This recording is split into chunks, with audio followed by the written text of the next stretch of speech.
The Blue Castle by Lucy Maud Montgomery, Chapter 2. When Cousin Stickles knocked at her door, Valancy knew it was 7:30 and she must get up. As long as she could remember, Cousin Stickles had knocked at her door at 7:30. Cousin Stickles and Mrs. Frederick Sterling had been up since 7, but Valancy was allowed to lie about half an hour longer because of a family tradition she thought was delicate.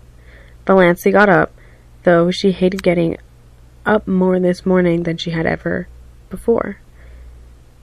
What was there to get up for? Another dreary day like all the days that had preceded it, full of meaningless tasks, joyless and unimportant, that benefited nobody.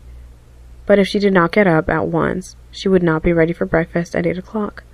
Hard and fast times for meals were the rule in Mrs. Sterling's household. Breakfast at 8, dinner at 1, supper at 6. Year in and year out, no excuses for being late were ever tolerated. So up Valancy got, shivering. The room was bitterly cold, with the raw, penetrating chill of a wet May morning. The house would be cold all day. It was one of Mrs. Frederick's rules that no fires were necessary after the 24th of May. Meals were cooked on the little oil stove in the back porch, and though May might be icy and October frostbitten, no fires were lit until the 21st of October by the calendar. On the 21st of October, Mrs. Frederick began cooking over the kitchen range and lighted a fire in the sitting room stove in the evenings.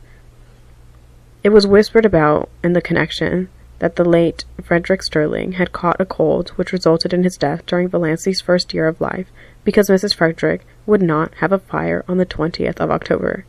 She lighted it the next day, but that was a day too late for Frederick Sterling.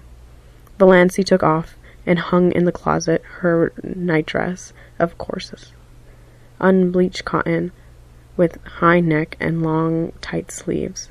She put on undergarments of a similar nature, a dress of brown gingham, thick black stockings, and rubber-heeled boots. Of late years she had fallen into the habit of doing her hair with the shade of the shadow by the looking-glass pulled down. The lines on her face did not show so painfully then, but this morning she jerked the shade up to the top and looked at herself in the leprous mirror with a passionate determination to see herself as the world saw her. The result was rather dreadful. Even a beauty would have found that harsh, unsoftened side light trying. Valancy saw straight back, black hair, short and thin, always lustreless, despite the fact that she gave it 100 strokes of the brush, neither more nor less, every night of her life, and faithfully rubbed Redfern's hair burger into the roots, more lustreless than ever in its morning roughness. Fine, straight black brows, a nose she had always felt was much too small even for her small, three-cornered white face. A small, pale mouth that always fell open, a trifle over little pointed white teeth. A figure thin and flat-breasted, rather below the average height. She had somehow escaped the family high cheekbones, and her dark brown eyes, too soft and shadowy to be black, had a slant that was almost oriental. Apart from her eyes, she was neither pretty nor ugly, just insignificant looking, she concluded bitterly.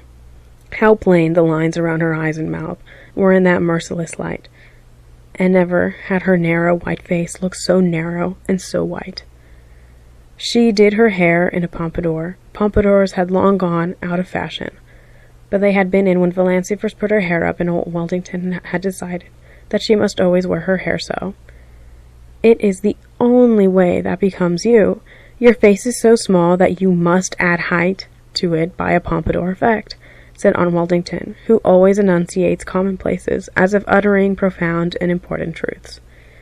Valancy had hankered into her hair pulled low on her forehead with puffs above the ears, as Olive was wearing hers. But Aunt Weldington's dictum had always had such an effect on her that she never dared change her style of hairdressing again. But then, there were so many things Valancy never dared do. All her life she had been afraid of something, she thought bitterly. From the very dawn of recollection, which she had been so horribly afraid of the big black bear that lived, so Cousin Stickles told her, in the closet under the stairs. And I always will be. I know it. I can't help it. I don't know what it would be like not to be afraid of something.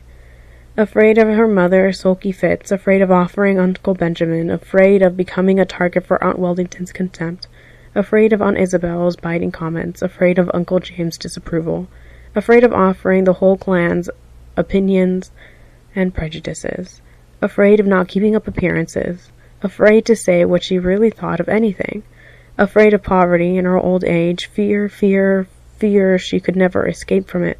She bounced her and enmeshed her like a spider's web of steel. Only in her blue castle could she find temporary release. And this morning Valancy could not believe she had a blue castle.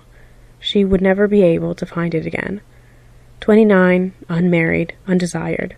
What had she to do with fairy-like Chatelaine of the Blue Castle? She would cut such foolish nonsense out of her life forever and face reality unflinchingly. She turned from her unfriendly mirror and looked out. The ugliness of the view always struck her in a blow. The ragged fence, the tumbled-down old carriage shop in the next lot, plastered with crude, violently colored advertisements, the grim railway station beyond, the awful derricks that were always hanging around it, even at this early hour. In the pouring rain, everything looked worse than usual, especially the beastly advertisement. Keep that schoolgirl complexion. Valancy had kept her schoolgirl complexion. That was just the trouble. There had not been a gleam of beauty anywhere. Exactly like my life, thought Valancy drearily. Her brief bitterness had passed. She accepted facts as resignedly as she had always accepted them. She was one of the people whom life always passes by. There was no altering that fact. In this mood, Valancy went down to breakfast.